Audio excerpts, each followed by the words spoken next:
Penyidik Bareskrim memastikan ijazah sarjana Joko Widodo di Fakultas Kehutanan Universitas Gadjah Mada adalah asli.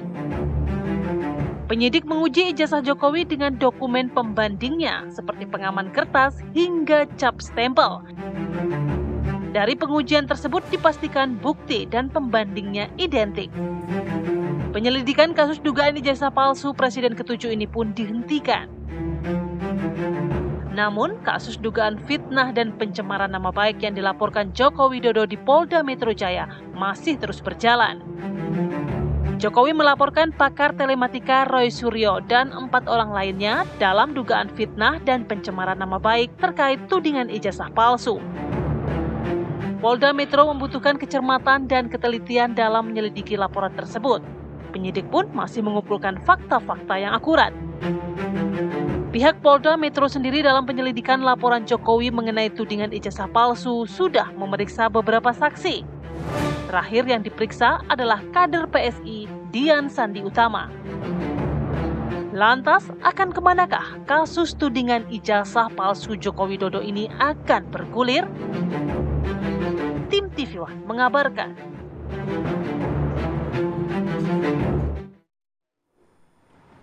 Ya, meskipun sudah dinyatakan asli ya Andi Kumala ya ijazahnya oleh Puslapor, Bareskrim Polri, tapi ternyata tipu UGM ini masih tidak puas dan masih bilang bahwa ijazah Jokowi palsu. Ya, Roy Suryo CS juga bilang begitu, 99,9% ini palsu katanya. 0,1-nya kemana ya? Iya. Ya kan?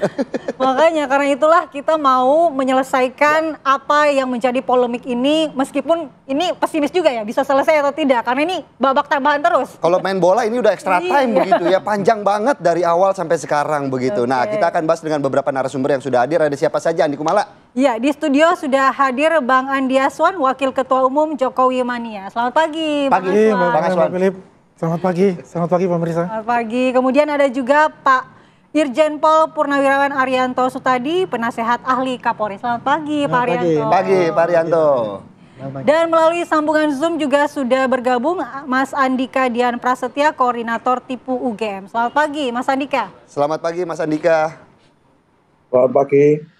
Selamat pagi, Mas. Baik, langsung saja ke Mas Andika. Hari ini ada sidang lanjutan di Pengadilan Negeri Surakarta dan agendanya informasinya adalah gugatan intervensi. Bagaimana jika gugatan intervensi ini dikabulkan, Mas Andika? Apa yang akan terjadi? Ya, terima kasih. Jadi memang agenda hari ini itu nanti sekitar jam 10 ya. Itu kan akan dilakukan tanggapan intervensi. Jadi kemarin kan dari teman-teman SMA Pak Jokowi sudah mengajukan intervensi dan hari ini para penggugat dan tergugat itu akan memberikan tanggapan dari intervensi tersebut. Nah, seandainya nanti intervensi itu diterima ya kami menghormati. Itu kan karena putusan dari majelis hakim dan kami akan mengikuti prosesnya begitu kira-kira. Baik. Lalu untuk yang digugat sendiri oleh Tipu UGM saat ini sebenarnya siapa saja pihak-pihak yang digugat? Jadi tergugat pertama kan Pak Jokowi ya. Yang kedua itu adalah KPU, terus yang ketiga adalah SMA 6, terus tergugat 4 ini dari pihak UGM. Baik, Mas Andika, Puslapor Bareskrim Polri juga sudah menyatakan bahwa ijazah ini asli begitu ya. Tapi apa yang kemudian membuat Mas Andika dan tim ini masih merasa mempertanyakan keaslian ijazah Jokowi? Jadi yang pertama saya tegaskan dulu ya, untuk kaitannya dengan apa yang dikonferensi perskan oleh Bareskrim, dari temuan dari Bareskrim itu kan baik, dari dimensi yang berbeda. Jadi konferensi pers Bareskrim itu kan kaitannya dengan laporan kepolisian ya. Jadi yang pertama adalah laporan dari, kalau tidak salah kan TPUA ya. TPUA itu kan melaporkan ijazah Pak Jokowi, kemudian Pak Jokowinya juga itu kan melaporkan ada beberapa pasal yang saya dengar kan seperti penghinaan dan Undang-Undang ITE itu melaporkan seperti Pak Roy Suryo terus dan kawan-kawan. Jadi dimensi yang berbeda ini kalau kami menghormati ya, jadi apapun yang dilakukan oleh Barreskrim itu kami hormati dan kami justru memuji.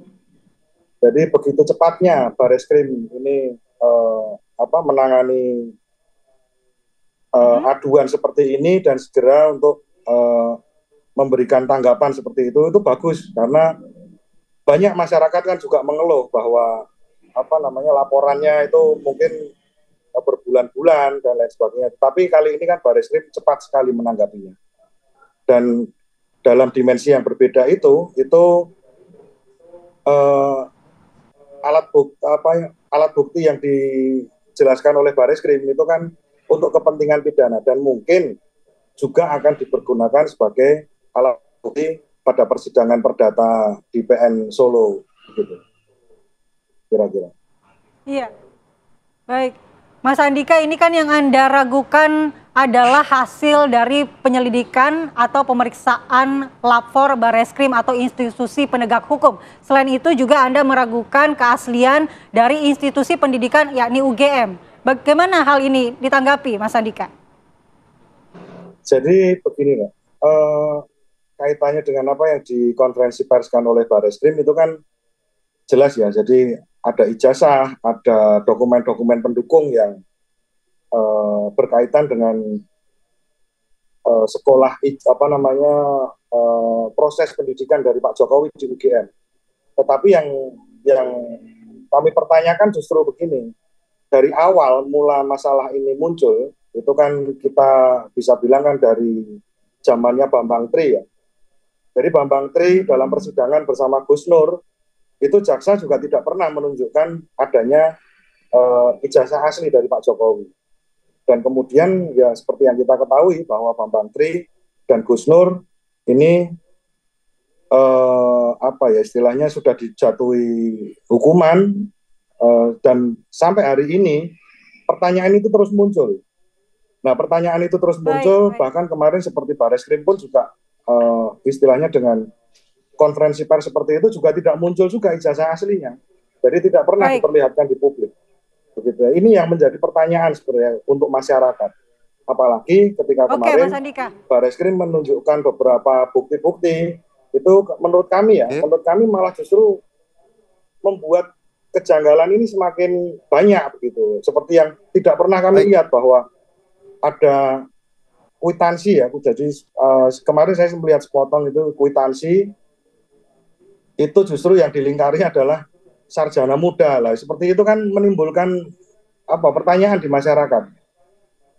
Ya, jadi artinya kan Mas Andika ini masih dipertanyakan begitu ya Mas Andika ya, bahwa apa yang diteliti oleh Puslapfor Barreskrim juga masih dipertanyakan oleh Tipu UGM gitu. Nah, kita ke Pak Rianto. Pak Rianto mungkin ada tanggapannya Pak Rianto, bagaimana kemudian hasil dari penelitian Barreskrim tidak 100% dipercaya begitu Pak Ari? Ya, itu akibat daripada framing daripada mereka itu yang menuntut bahwa ijazah itu palsu ya. Ini yang terjadi adalah ya sengketa antara pihak yang pembenci Jokowi melawan pihak yang bersimpati dengan Jokowi. Yang pembenci Jokowi menaikkan masalah ini dengan menuduh bahwa Pak Jokowi itu ijazahnya palsu. Tetapi dia menuduhnya itu secara anarkis. Dia hanya nuduh ini ijazah palsu. Itu sudah melanggar praduga tak bersalah kalau menurut hukum ya. Terus kemudian dia gimana enggak aslinya? Dia tidak bisa menunjukkan bahwa dia menemukan ini ijazah ini palsu. Dan dia hanya menuduh kepada Pak Jokowi. Tapi kan udah ditanda itu Pak Ari, katanya ada beberapa titik dan huruf yang... itu. Dia kan mengatakan berdasarkan penelitian saya gitu kan, saya bandingkan dengan nano koefisien apalah macam-macam itu ya, bahwa itu adalah jelas palsu. Tetapi yang dibandingkan itu apa? Yang dibandingkan adalah fotokopi yang diungkap gitu, kemudian dia foto, kemudian dibandingkan dengan ini. Itu penelitian sesat kalau menurut saya. Harusnya seperti apa mekanisme? Harusnya ya kalau yang namanya membuktikan asli apa tidak itu, mana yang diduga ini palsu, tag gitu ya, bandingkan dengan yang asli. Nah ini identik apa enggak? Gitu. Nah sekarang ini kan kemarin kan mereka itu palsu. Tunjukkan kalau berani. Itu namanya anarkis itu. Karena dia tidak mengenal hukum. Kemudian cara-cara yang mereka lontarkan itu justru melanggar hukum. Karena apa? Satu, praduga tak bersalah. Yang kedua, fitnah kalau itu nanti tidak terbukti. Ketiga, memprovokasi rakyat tidak percaya kepada aparat. Memprovokasi aparat apa itu membenci pada Pak Jokowi. Setiap hari ditayang-tayangkan itu. Itu jejak digital yang tidak bisa hilang ya. Bahwa mereka itu kemudian membuat kacau di medsos. Kacau di medsos nanti bisa terjadi benturan di lapangan. Itu yang terjadi selama ini ya. Gitu. Sementara dari pihak yang pro ataupun yang simpatisan dengan Pak Jokowi menghendaki ditempuh secara hukum. Inilah yang sedang terjadi ketika Pak Jokowi itu kemudian melaporkan ke Metro bahwa dirinya itu dicemarkan. Kemudian di situ pun Pak Jokowi masih tidak menunjukkan bahwa siapa tersangkanya, karena dia nggak mau pakai praduga tak bersalah itu tadi. Justru ini diserang lagi oleh sini. Itulah yang terjadi sekarang ini ya. Nah, kemudian Bareskrim dilaporkan katanya lama, tapi kemudian kok cepat sekali. Itu saya kira juga ya salah satunya yang kemudian dipertanyakan, kok malah bertindak cepat salah, bertindak lambat juga salah. Karena ini provokatornya maunya rame. Kenapa? Ini adalah suatu menurut saya sih ya. Ada orang yang di belakang sana itu yang nggak kelihatan. Yang penting Indonesia itu kacau. Oh, nggak kelihatan tuh dibikin, banyak orang yang nggak kelihatan itu ya. Satu orang yang kecewa. Orang yang pernah dipecat dulu. Orang yang partainya pernah dibubarkan. Mungkin yang partainya kalah. Amerika. Dia pengennya kacau terus kan itu. Itu hanya dugaannya. Tapi dugaan saya itu kok kayaknya nanti akan terbukti di belakang hari. Baik. Kita minta tanggapan Pak Aswan. Katanya yang ada yang tak kasat mata begitu, merinding. Ya, apa yang dikatakan Mas Arianto ya saya mengamini gitu.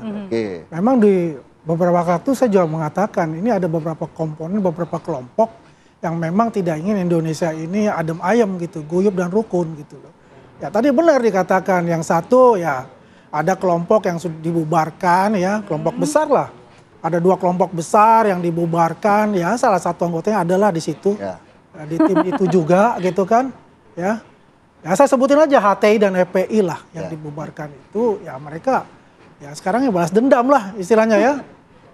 Kedua adalah ya juga ya kelompok-kelompok yang tadi dibilang juga secara periuknya ini hilang. Ya, ada ya oligarki hitam dan sebagainya. Kemudian ada kelompok yang terakhir, ya itu adalah kelompok-kelompok ya yang dalam kontestasi kemarin ini masih belum rela lah gitu, belum move on gitu loh. Yang terjadi seperti itu. Tapi kemudian bagaimana dari tim Projo sendiri melihat? Jokowi Mania sendiri melihat bagaimana ijazah palsu ini ujungnya mau kemana sih ya memang? Sebetulnya kalau kita ambil runtutannya ya, ini sekarang yang rame-rame dibicarakan apa? Pemakzulan Gibran. Ini endingnya ke sana ini. Melihatnya endingnya ke sana. Kenapa begini? Karena mereka ini tidak rela ya. Waktu Jokowi masih presiden aja ya, itu sudah terus dianalisis terus dikerjain lah, digoreng-goreng lah beliau itu. Sehingga beliau itu tidak bisa bekerja dengan tenang kayak gitu. Ya. Itu sejak 2022 loh, ini sudah 3 tahun ya. Nah dilanjutkan lagi dia bilang, wah ini sudah tidak jadi presiden nih. Ini entry point paling bagus nih, kita kerjain aja. Pada saat itu aja dia tidak melakukan apa-apa. Sekarang kita bisa kerjain. Dia salah. Sebagai rakyat biasa inilah dia nggak ada beban sebagai kepala negara. Karena sudah saya punya hak ya, tidak menjawab lagi. Saya punya hak untuk menjalankan hak saya karena saya ini sudah direndahkan, sudah difitnah dan segala macam. Bang Aswan, artinya Anda melihat bahwa tidak hanya sekedar ingin melihat legitimasi dari keabsahan ijazah ini, tapi ada motif besar di baliknya. Nanti kita lanjutkan dialog, namun kita jeda terlebih dahulu.